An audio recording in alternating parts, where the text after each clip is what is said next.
2 TSI. Mai pornește, mai dă electromotorul.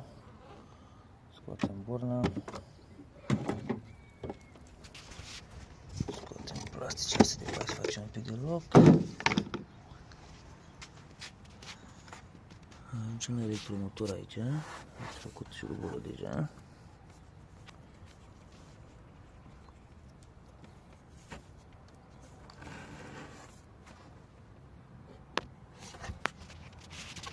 Să scoatem unul din șuruburi, lovește în tija asta la timonirie. Trebuie să-i scoatem cu 13. Asta cu totul, altfel nu putem să scoatem electromotorul. Aici avem plusul. Asta la o parte și o mufă. Și mai avem șurub pe jos. Hai să-i dăm josul ăsta de aici ca să putem să scoatem cu un 13, să putem să scoatem șurubul ăla. Altfel nu avem nicio șansă.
Acum o să-mi dea voie. Scoatem șurubul ăsta de sus. Mai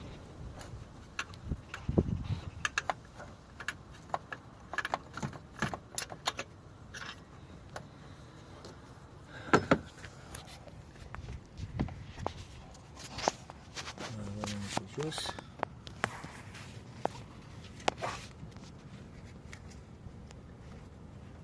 Și ăsta e electromotorul.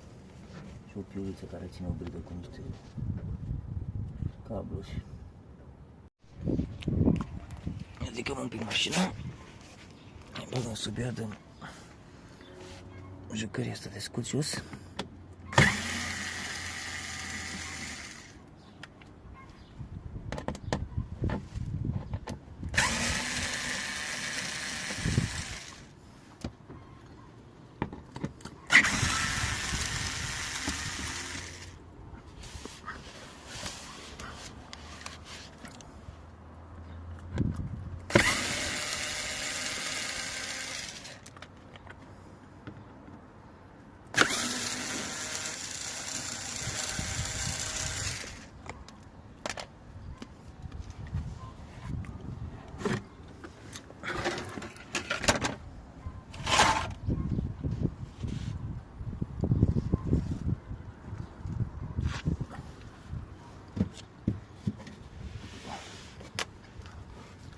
Facem asta de 13, vom blida să după aia 18 după ea.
electromotoare normale și de aia trebuie să scoți timăria aia.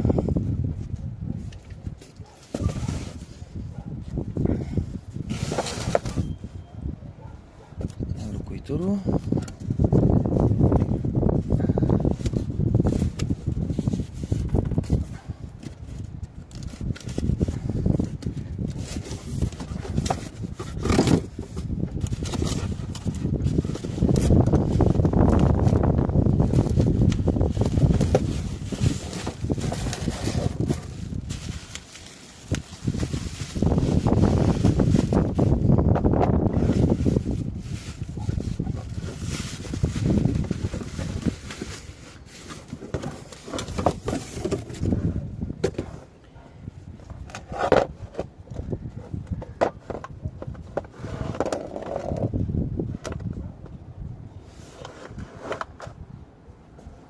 Pare să semene 2, 3, 4, 5, 6, 7, 8, 9, 10 dinți. 90, e bine.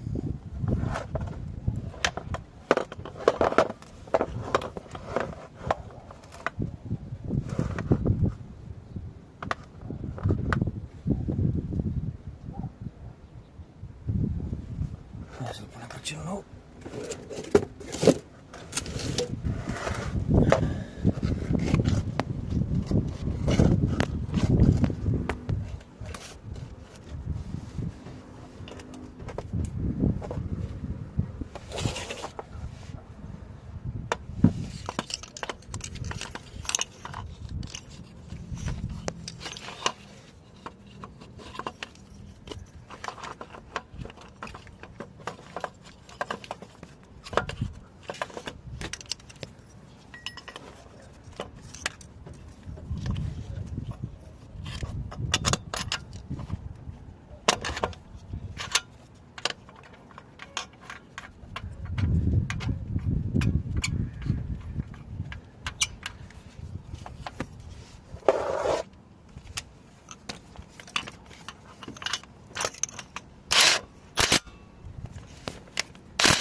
Prinde șurubul pe sus.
plus.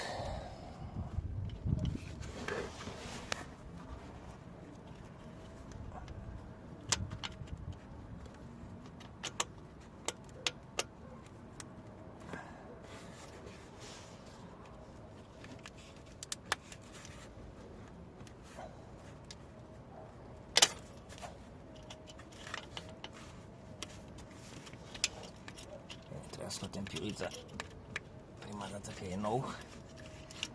Am uitat care altă piuliță.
La start.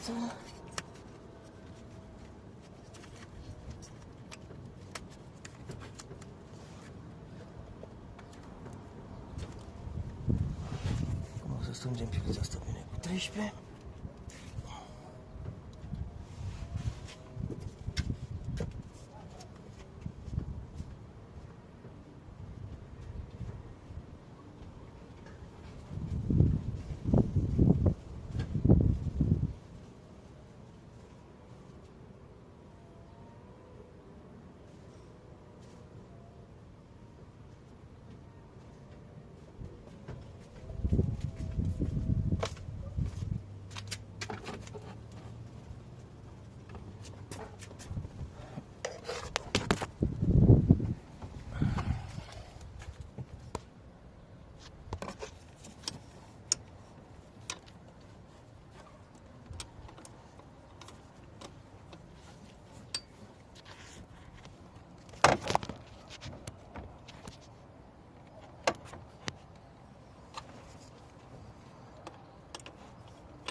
Trebuie să strângem pe aici pe sus.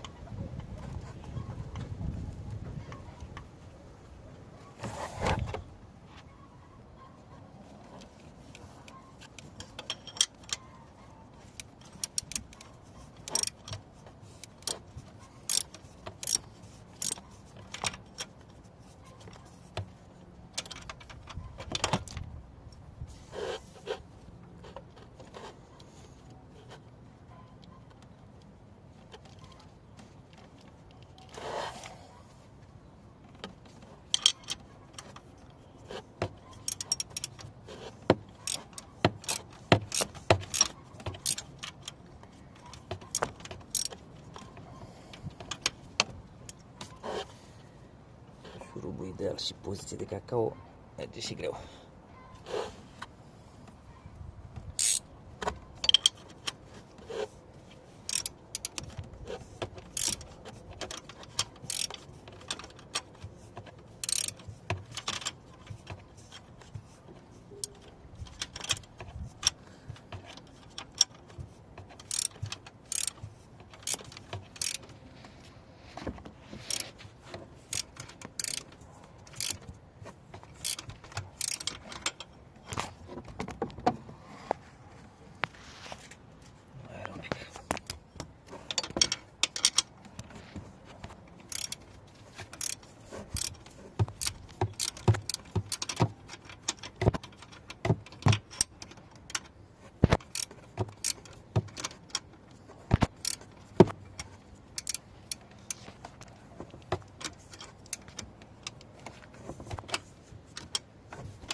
iarna.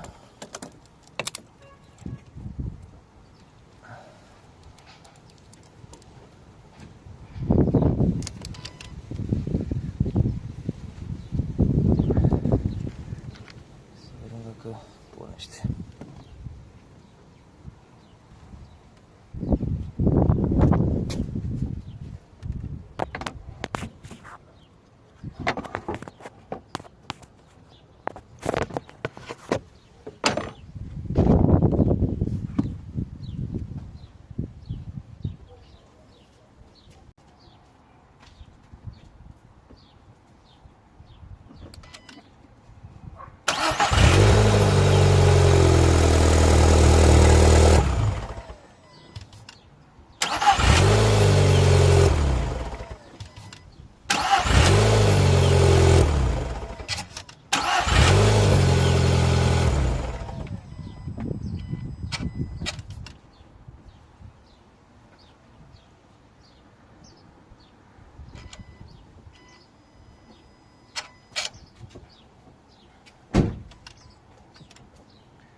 Merge perfect, să-i pun înapoi scutul,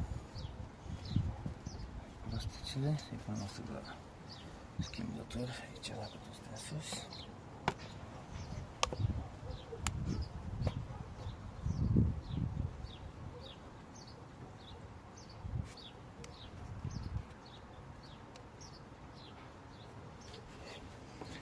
Asta intră doar într-o singură poziție.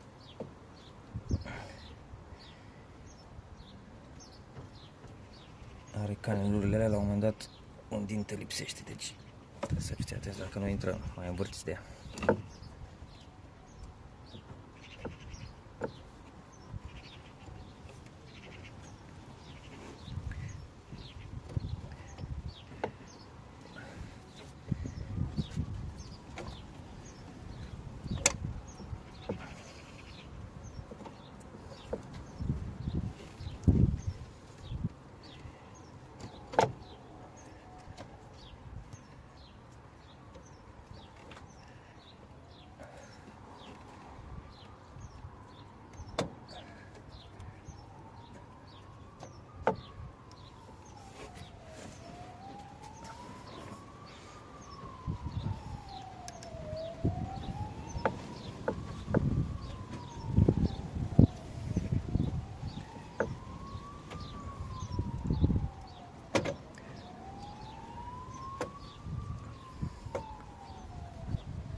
Astea toate, scutul jos și gata.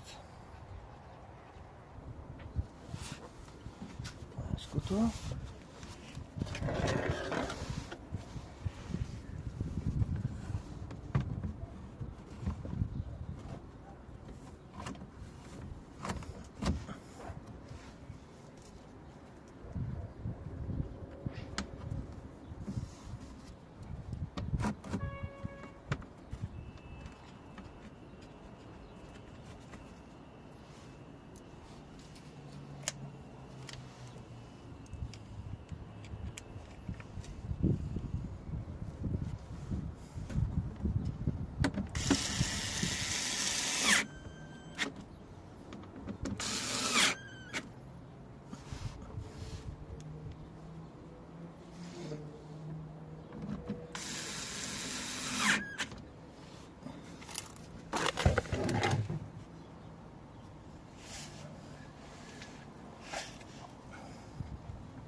două.